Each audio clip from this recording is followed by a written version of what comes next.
25 to 50 yards and buried. He was the monster that everyone feared. He knocked her unconscious and strangled her. What made him live was to kill. Knocked her unconscious and handcuffed her and put her in the passenger side of the car. I would describe him as being as close to being like the devil as anybody I've ever met. Ted Bundy was one of America's most notorious serial killers. Over a 4-year period, he brutally murdered and mutilated 30 women. I don't think anybody doubts that I've done some bad things. The question is what, of course, and how, and maybe even most importantly, why. His motives remained a mystery until hours before his execution, when he claimed a fatal addiction had fueled his horrific crimes.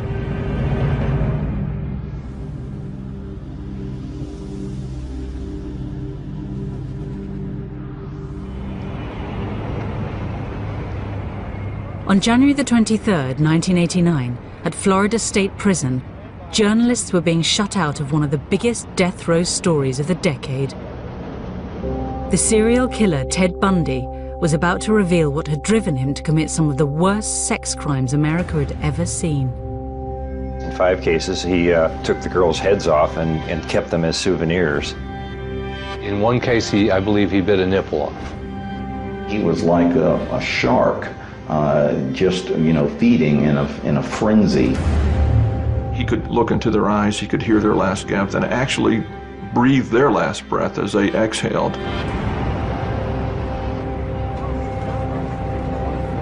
As journalists competed to get Bundy's final interview, he surprised everybody by agreeing to talk to one man only, Dr. James Dobson, a Christian evangelist who flew in especially for the interview. You really feel that hardcore pornography and the doorway to it, softcore pornography, is doing untold damage to other people and causing other women to be abused and killed the way you did others. Listen, I'm no social scientist, and I haven't done a survey. I mean, I don't pretend that I know what John Q. Citizen thinks about this. But I've lived in prison for a long time now. And I've met a lot of men who were motivated to commit violence just like me. And without exception, every one of them was deeply involved in pornography, without question, without exception, deeply influenced and consumed by an addiction to pornography. As Dobson saw it, this interview contained a powerful message, one that was central to the Christian evangelical movement, and which fanned the flames of the debate about the role of hardcore pornography in violent sexual crimes. The interview was given to every broadcaster in America on one condition, that they play it unedited from start to finish. But had porn really been responsible for turning a seemingly all-American boy into a monster? He told Dobson what he wanted to hear, that it was hardcore pornography, violent, hardcore pornography, that led him astray. And that's something that I will not allow my industry to take the blame for. I knew what he said was true. Common sense tells you that that type of hardcore material is destructive for young people especially, and it breeds disrespect and violence against women. The interview started a debate that led all the way to the White House, and an investigation into what drove Bundy that would open a chamber of horrors. He wanted to possess them as if he would possess a Porsche or a potted plant. He was basically reconstructing who they physically were.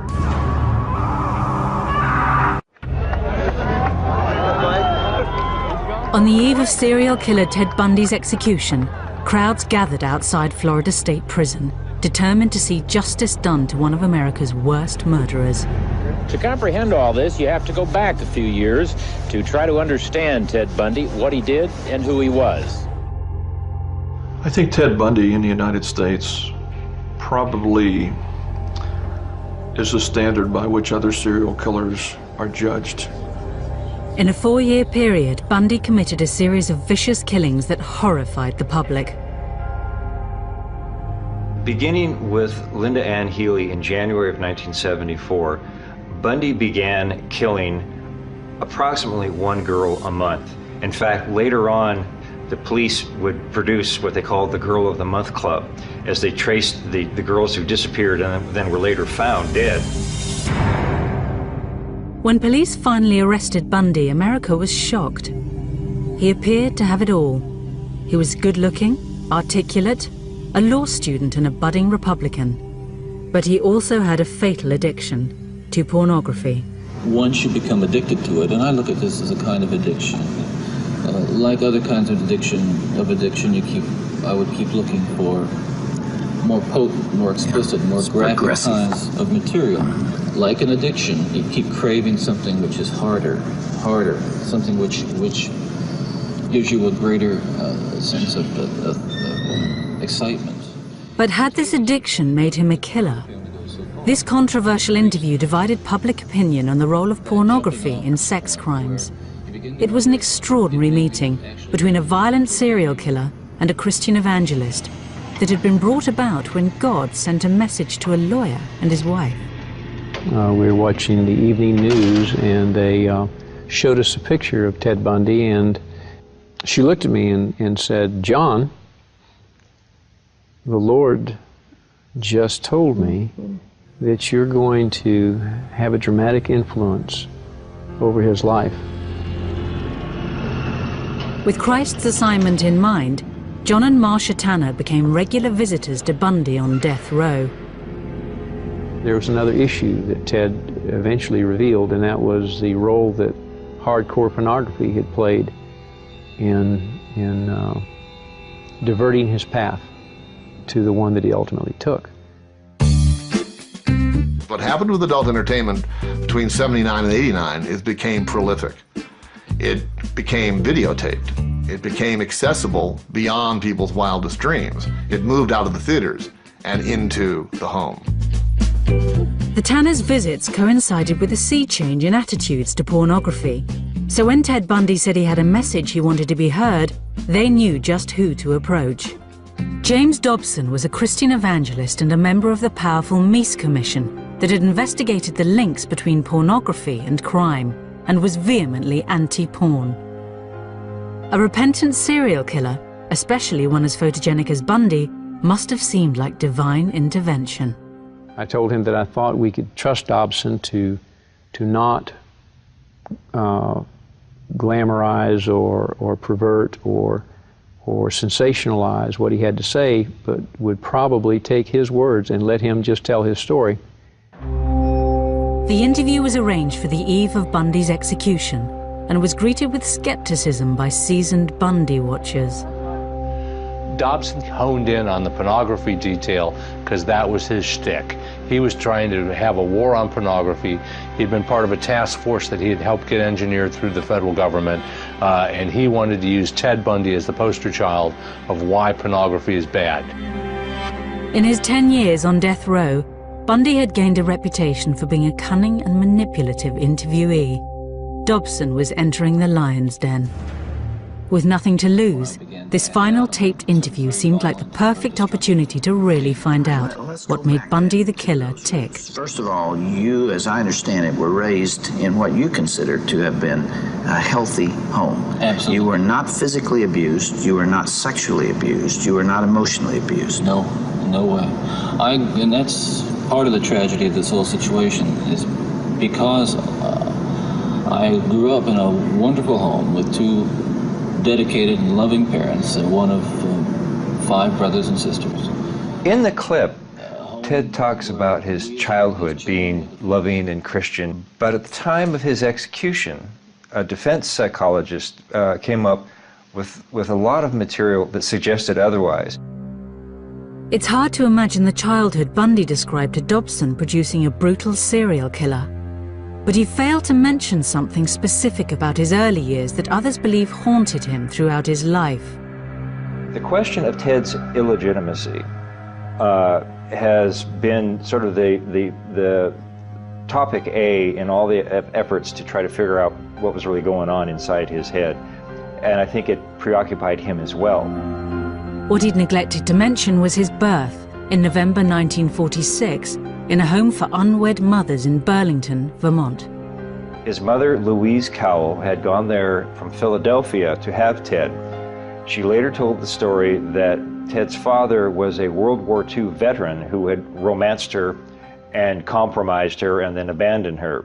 In the course of our investigation, we interviewed a lot of people, including some of his family. One member of his family, I believe his aunt, told us that there had been suspicion that in fact his grandfather was also his father. But we were not able to prove that that was the case. To avoid the shame and stigma of illegitimacy, Bundy's mother passed him off as her baby brother. Later, she moved to Tacoma, Washington, where she met and married Ted's stepfather. How nuts would you be if you were pretending to be a brother when you know it's your mother? He told me that he discovered it by going through his parents' papers, and that he said it came as a bit of a revelation to him. Now, I spoke with a boy that was a very close friend of Ted's, and I asked him if he had ever discussed the illegitimacy question with him, and he said yes. And the sense this fellow had was that Ted was deeply angry about it, that he was very hurt by it and he was upset by it. And when he tried to sort of say, well, Ted, Johnny loves you, you don't worry about this sort of thing, and he said, Ted's answer was, you're not the one who's illegitimate. The young Bundy also appeared to be acutely conscious of his family's lack of money. I remember him talking to me about how he was so mortified that his family drove these sensible, ugly Ramblers, the model of automobile, and that his family didn't have a lot of money, and how he was jealous and resentful of kids in school who had more things than he did. And it's a very early sign that Ted has this sort of narcissistic fixation on things and on possessions. And of course, possessions becomes a very key word later on in his life. As Bundy was growing up in the 50s, America was discovering sex. Back then, Hugh Hefner had just published Playboy, which, though tame by today's standards, provoked moral outrage. In this climate, Bundy claimed to Dobson he made a discovery that was at the very root of his motivation to kill. As young boys do, we explored the back roads and sideways and byways of our neighborhood, and oftentimes people would dump the garbage and whatever they were cleaning out of their house, and from time to time we'd come across pornographic books of a harder nature than more graphic, you might say, more explicit nature than we would encounter, let's say, in your local grocery store. And this also included such things as, let's say, detective magazines and more hard. Those that involve violence. Yes. Ted tells Reverend Dobson that when he was a young boy that he found pornography, as he called it, outside the house. It's things he saw in grocery stores and things he found rummaging through people's garbage, which he said was a little bit more hardcore than what was available in the grocery stores. Well, I grew up in exactly the same town as Ted and went into the same kinds of grocery stores that he went into, and there wasn't anything like that on the store's shelves in those days. Playboy had barely been invented. At the time, I thought he was talking about, well, the magazine du jour, Playboy, and some others, but he told me the ones that he found most interesting and compelling were the detective magazines. With their lurid depictions of women in peril, it was violence, not sex, that became the real moral panic of the 50s. The EC comics were extremely graphic to a point that there was always some form of female terrorization. Erotic terror, I guess is what you would call it. It unlocked the zipper of an awful lot of minds, of children and eventually teenagers, until they were banned. Those magazines typically had bondage as the theme of their covers. It would be a woman with handcuffs, or she'd be gagged or something like that, and she would be threatened on mortally threatened on the cover of this magazine, perhaps with some weapon or something. Bullets ripping through people, limbs being hacked off, blood splattering. But constant terror in the look of these beautiful women in lingerie, I'm willing to bet that they started to ignite what became a forest fire in Bundy's psyche. This, Ted Bundy told me, was the real pornography that motivated him. It was this demonic, as he classified it, demonic presence of a chemistry of sex and euphoria and control and murder. For Bundy, this was a cocktail with a lethal effect. It fueled your fantasies, didn't it? Well, in the beginning, it fuels this kind of thought process. Then, at a certain time, it's instrumental in what I would say crystallizing it, making into something which is almost like a separate entity inside.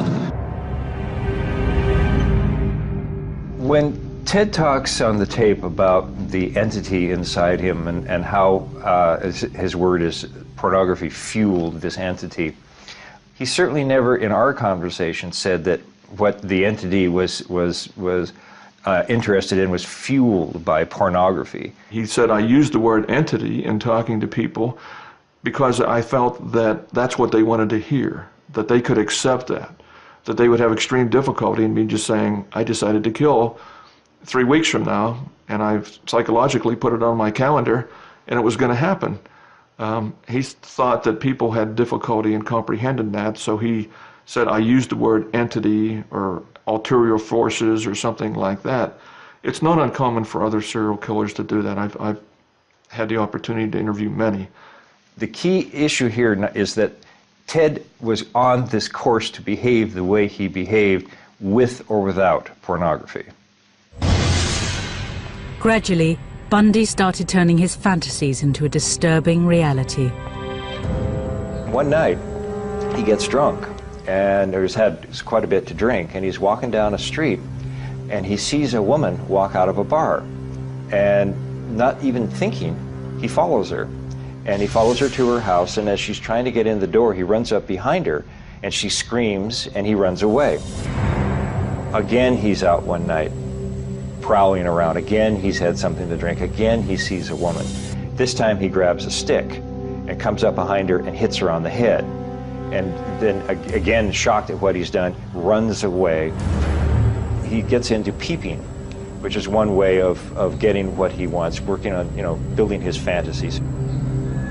Peeping in the window, masturbating, peeping in the window, masturbating, and then one day he just jumped over the line and went nuts. On January the 4th, 1974, Bundy crossed the line. 18-year-old Joni Lenz was attacked in her bed. She was found barely breathing, covered in blood, and with a metal bed frame rammed into her vagina. Incredibly, she survived. Others would not be so lucky. By July 1974, the whereabouts of 6 missing girls around the Northwest remained a mystery. Bundy had become a calculating killer. Each time I'd harm someone, each time I'd kill someone, there'd be an enormous amount, especially at first, enormous amount of horror, guilt, remorse afterwards. But then that impulse to do it again would come back even stronger. Now, believe me, the unique thing about how this worked, Dr. Dobson, is that I still felt in my regular life the full range of guilt and remorse about other things, regret and... but you had this compartmentalized... This compartmentalized, very well-focused, very sharply focused area where it was like a black hole. It was like a, like a crack, and everything that fell into that crack just disappeared. I mean, he shocked me at times because he could be so remote from the crimes that he committed. He had so depersonalized these victims. He started laughing at one point where he was talking about Roberta Parks. Just started laughing about her. We learned of the importance and capability of these killers being able to compartmentalize things so that they can carry out normal lives otherwise, where they're not going to be suspicious. And when anybody finds out that they are a suspect, they're totally shocked that they've got this capability to do that. Ted did not have any guilt. He did not have any remorse. He did not have a conscience. And so when he talks about being, 99% normal and 1% abnormal, it's an ugly joke. He was 100% abnormal. Bundy's seemingly normal life continued. Whilst abducting and murdering young women, he was able to hold down an apparently normal relationship with Liz, a young divorcee. She later testified, though, to an increasingly strange and violent sex life. Liz reported a lot of, unusual behavior. Ted examining her body with a flashlight at one point, him wanting to tie her up. I think she found some pantyhose in his, among his clothes at one point. She once found a big bag or box of keys to all sorts of. She had no idea where all these keys were from, but they probably came from Ted's nocturnal wanderings. She would remember later on him telling her that he had thought about killing her at one point. She would remember to the police that he tied her up on a couple of occasions, so they had bondage sex. Bundy started to enjoy the power he had over his victims. He and I talked about why he killed. He said because possession was at the bottom of his desires. He wanted to possess them, he said, as if he would possess a Porsche or a potted plant. And a memorable quote from Ted that, to an FBI agent was, if you have enough time, you can do anything you want to them. In the detective magazines, it seemed Bundy had found the perfect inspiration for his crimes. He reconstructed those magazine covers. Some of the victims were found with their hair styled in different ways than they normally would, or different clothing or different makeup on. He often, after striking and rendering the girl unconscious, would molest them and strangle them simultaneously. And he enjoyed that quite a bit. Bundy's killings continued across the Midwest until his luck ran out, and he was arrested over a failed abduction in Utah. Police raided his apartment, but what they found there and at later locations wasn't exactly hardcore. When we searched his apartment, we didn't really find pornography as such, but what we did come up with in his possession were junior majorette magazines. That's, of course, the young girls in their majorette uniforms. I think that was his form of pornography more than anything. It was just seeing these vulnerable little girls. Bundy was sentenced to 15 years for the kidnapping, but remarkably he escaped and was soon on the run and headed for his most barbaric killing spree yet. This was a vicious animal who was foaming at the mouth when he was inside that house. To the waiting crowds outside Florida State Prison, one of America's most prolific serial killers had become a demon in human form. If anybody deserves to burn, he deserves to burn.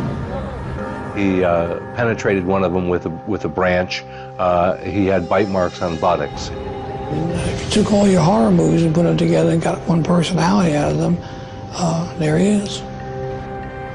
To the public, Bundy's murders defied belief, but Bundy himself offered a clear analysis of what had led him to kill. We're talking about an influence that is the influence of violent types of media and violent pornography, which was an indispensable link in the chain of behavior, the chain of events that led to the behaviors, to the assaults, to the murders, and what have you. Bundy's calm appearance and apparently rational analysis belied a state of mind capable of carrying out a final, terrible killing spree. He was on the run and a changed personality. Taking a room at a boarding house just minutes away from a university campus, Bundy was surrounded by young women. When he got to Florida, he felt that he was regressing. As he said, I started to deteriorate.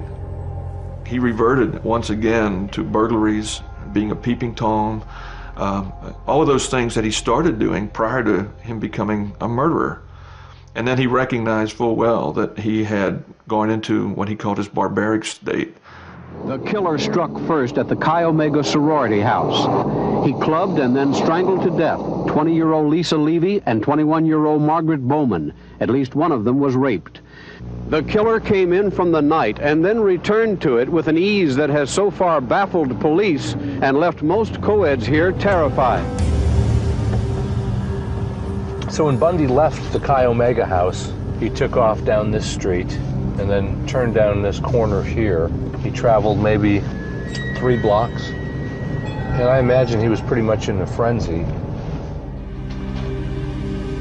The frenzied attacks at the sorority house marked a dramatic change in Bundy's deteriorating mental state. There would be one final victim. In the interview with Dobson, even Bundy himself appeared remorseful and unable to explain this last killing. One of the final murders that you committed, of course, was apparently little Kimberly Leach, 12 years of age. I think the public outcry is greater there because an innocent child was taken from a playground. What did you feel after that? Were there the normal emotions 3 days later? Where were you, Ted? I can't really talk about that right now. Police at the time of Bundy's arrest recall him being anything but remorseful. When we showed him the picture of Kimberly Leach, the 11-year-old girl that he tragically took the life of, he threw the picture down and said, "What you don't understand is I am the cold-blooded son of a bitch you'll ever meet." He was trying to show us that it didn't bother him. The manhunt to find the killer ended when Bundy was arrested in a small town on the Florida coast. At the time of his capture, his mental state shocked police. Well, when we got to him in Pensacola, he was off the chain, as the kids say nowadays. And we spent 3 or 4 days trying to reel him back into the reality of what's going on. He spent the nights talking to the police about himself in the third person, and he, in effect, confessed to having committed a number of murders. The killer that had left a trail of bodies across America had come out of the shadows, but he wasn't going down without a fight. What do we have here, Ken? Let's see. You always say an indictment, all right? Why don't you read it to me? You're up for election, aren't you? Mr. Bundy? You got it, didn't you? Mr. Bundy? You told him that you were going to get me. He said he was going to get me, okay? You've got the indictment. It's all you're going to get. Protesting his innocence, he was going to lead his own defense. The public would have to prepare themselves for a new Bundy, Ted the Showman. Good afternoon. My name is Ted Bundy, and I'm the defendant in the case, and I'm just here to introduce myself. Bundy's trials were among the first to be televised, and his notoriety turned them into a media circus. The ego, narcissism, and outright arrogance of the serial killer were on open display and created a figure of grotesque fascination. I think the people in Florida, both the public and the prosecutors in the case, and the judges probably also, were fascinated by the enormity of what they thought he had done, and the fact that he could have been the person next door. Somebody described him as kind of a lot of common people's ideal of kind of person they would like their daughter to marry. And so I think that there's something frightening about the prospect that, this all-American looking guy could be a serial killer. Bundy became a cult figure. Women flocked to his trial. Every time he turns around, I kind of get that feeling, no, he's gonna get me next. But yet you're fascinated by him. Very, very. Every night when I go to bed, I just, I get very scared. I shut my door and lock him. Try to imagine yourself in his place and to see how he's feeling, looking at the pillows, the blood stains and everything, if he really did it or not. Why do you do it? I don't know. wow. Robin Lloyd, Channel 4 News. Ted had his gallery of women nearly every day in court, and they would send him messages. They would try to get his attention. They would try to catch his eye. And then later when he was on death row, he got tons of mail from them. They would send him nude pictures of themselves, erotic stories, their fantasies of being with him. It's a very bizarre syndrome, and I'm frankly at a loss to explain it. You're going to represent yourself, or you're going to get another attorney? I'm staying with the man I know best right now, and that's me. His ego led him to believe that there wasn't a brighter attorney out there, even though he had never finished law school. The extraordinary part about the Bundy trial was the extent of his participation in it. Bundy appeared every inch the lawyer, cross-examining witnesses, analyzing blood samples, even questioning forensic evidence of bite marks taken from a victim's bottom. Our contention all along, Your Honor, has been that they have taken my teeth and twisted them every which way but loose to fit.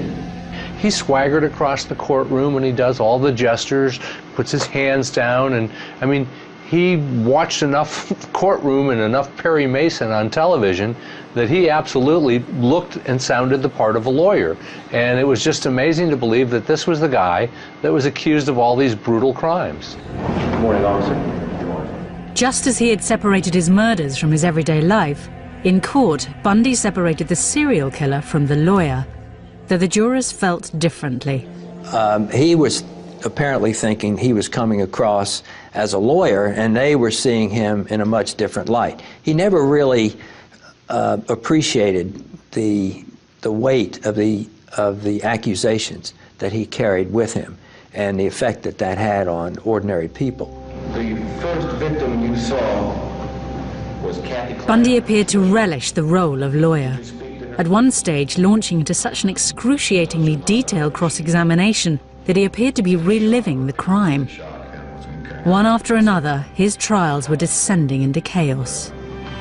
It went day and night on his whim. He got to the point of auditioning some of the lawyers for who would make the opening statement, who would cross-examine certain witnesses, who would make the closing argument. To lawyers trying to conduct an overall strategy of a trial, this was impossible to deal with. You couldn't have a theory of defense when the client was constantly pulling the rug out from under you. In a final act of farce, Bundy used a legal quirk of Florida law, the fact that his girlfriend was under oath, to conduct a brief but legal marriage ceremony. Sure.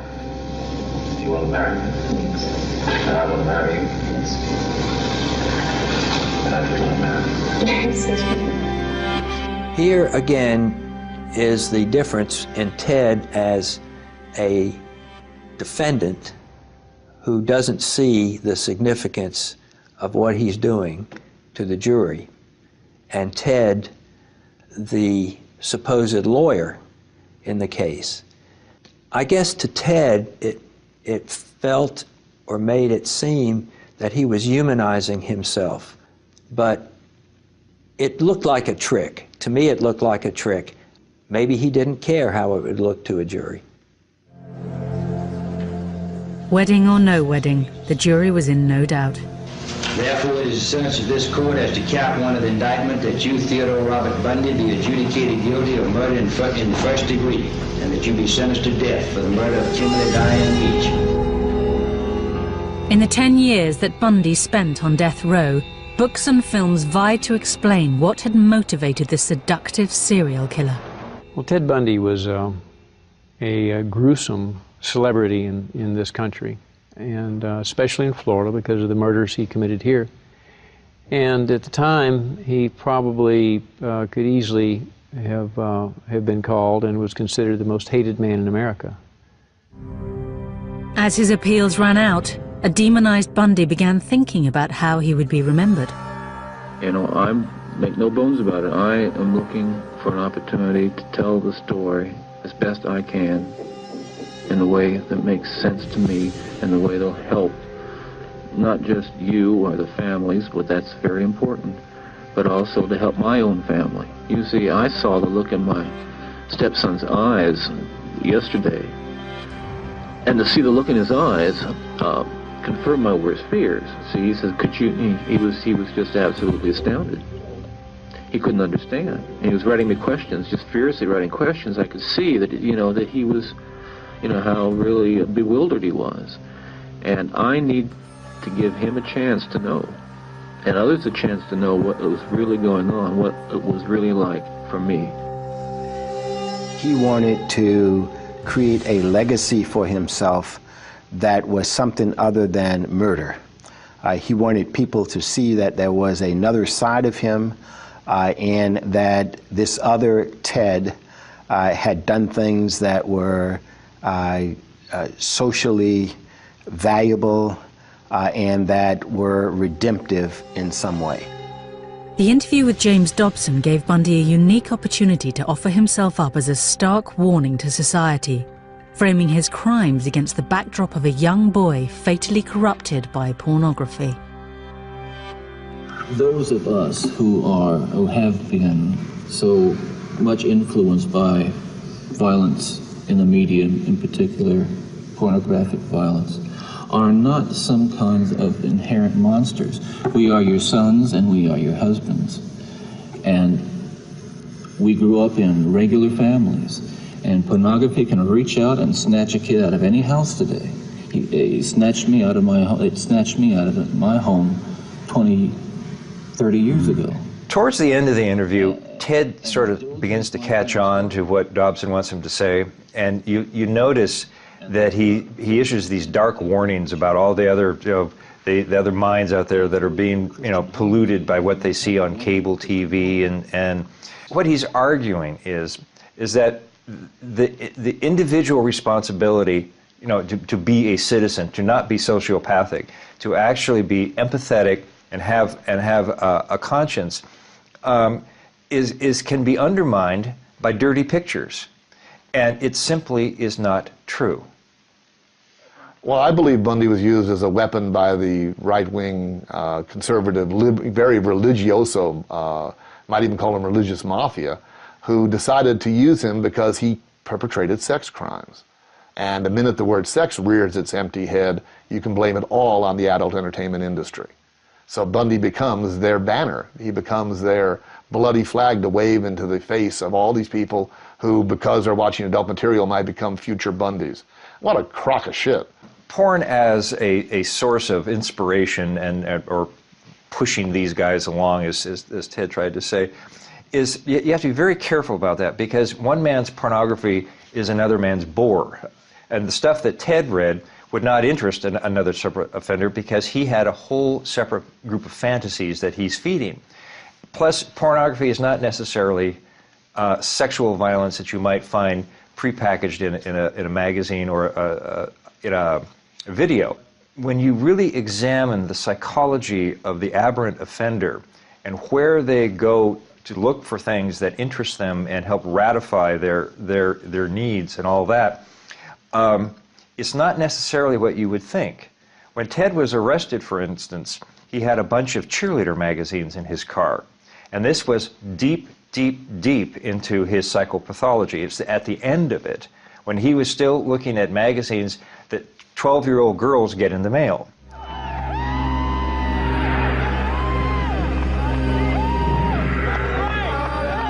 Guilty and awaiting execution, the true scale of Bundy's atrocities became apparent. He was confessing to a murder on a tape recorder as he walked down the hall to the electric chair.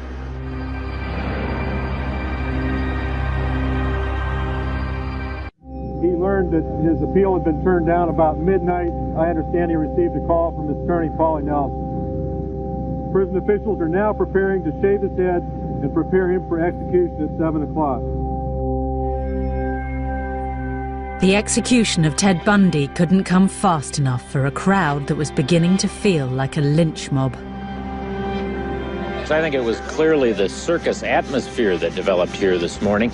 Somebody today compared it to a public hanging in the Old West. Hundreds of people, maybe thousands, showed up, almost boiling over with glee that Ted Bundy was finally going to be executed.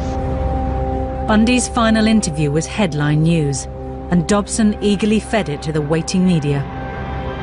He wanted to make a statement to the world about pornography, both softcore pornography and hardcore pornography. There was a great deal of remorse. He wept several times while talking to me. He did say to Bundy's life had ended with an extraordinary meeting of two separate agendas, and it was impossible to tell who was using who. That last night, before he died, we shared communion. He ministered the communion. The communion elements were a flat Coke and a piece of stale bread. And it was the most significant communion service I've ever attended. I learned through God's love that I could love the unlovable.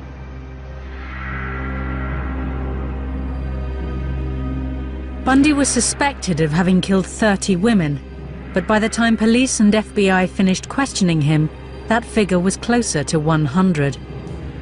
Even in his final moments, he confessed to yet more killings. He was confessing to a murder on a tape recorder as he walked down the hall to the electric chair. I knocked her unconscious and strangled her and drug her into 10 yards into the small grove of trees that was there. Somewhere around 6:20 or 6:30, the lights in the prison went off, and that's the sign when they switched to the generator. At some point, they brought Ted in, and he was being supported by the guards. Sort of walked in. And his knees just buckled. I mean, the guards had to hold him up. And then he sort of got his composure back a little bit right after that, and he sat down. They then began to prepare him for the execution, strapping him in. And he looked at everybody in the room, one by one, went through everybody's eyes, trying to see who he knew or who he remembered. And the only person he smiled at was the prosecutor, and it was kind of, hi. And then they put the headgear on, put the mask over his face, and executed him. And you see the body tense up like that, and then it sort of loosens up. And then after a little while, it'll tense up again when they hit him with the second jolt of electricity. There is a smell of burning flesh in the room, and just a light wisp of smoke from the leg, as I recall. He's gone! He's gone! He's gone! Yeah! He's gone!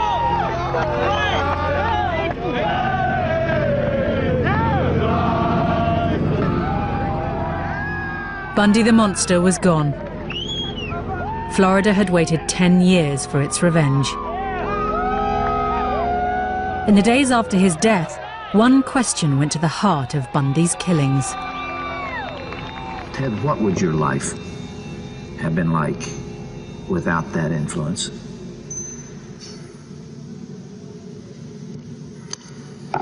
You can only speculate. Yeah.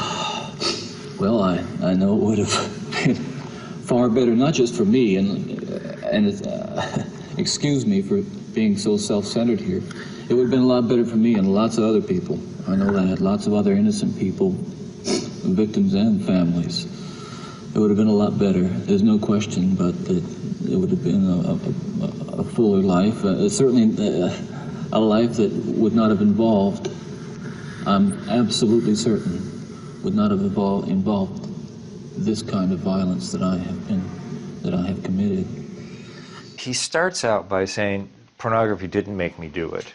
But by the end of the interview, he's basically agreeing with Dobson. Dobson is kind of prompting him all the way through it.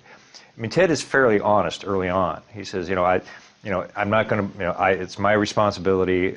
I take full responsibility for everything that I've done. And, pornography was part of it, but it didn't make me do it. But by the end of the interview, there's sort of a cheering section for the anti-pornography forces, and with that, that if it weren't, in fact, Ted does specifically say that if pornography had not come into his life, he would not have become a killer at the end of the interview, and that simply is not true. And Ted knows or knew that was not true, but he was willing to say it to please the Rev. The interview should have been an alarm bell for the country. It should have been a wake-up call for parents. It certainly motivated me. I launched into a vigorous anti-pornography campaign as the state attorney and lost my next election because of it. I think Ted had a lot of things going on in that interview. He wanted somehow to look a little bit better in everybody's eyes. He was probably talking to his mom.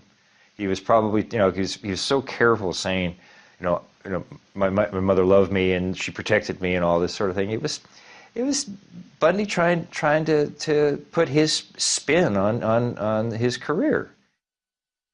I asked him about pornography a couple times, and for some people it's a disease, humiliation, control kind of disease.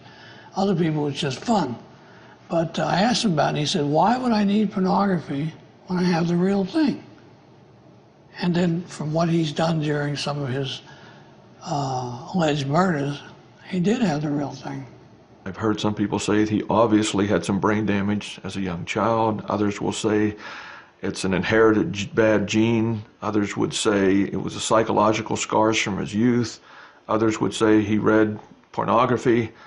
And I discussed these things with him, and his feeling was all of these factors may have entered into my life somehow without me even knowing it. However, I planned the crimes. I understood what I was doing, and regardless of what label anyone might choose to pin on me, I'm responsible. I'm not proud of it. I wish it didn't happen, but it was my decision.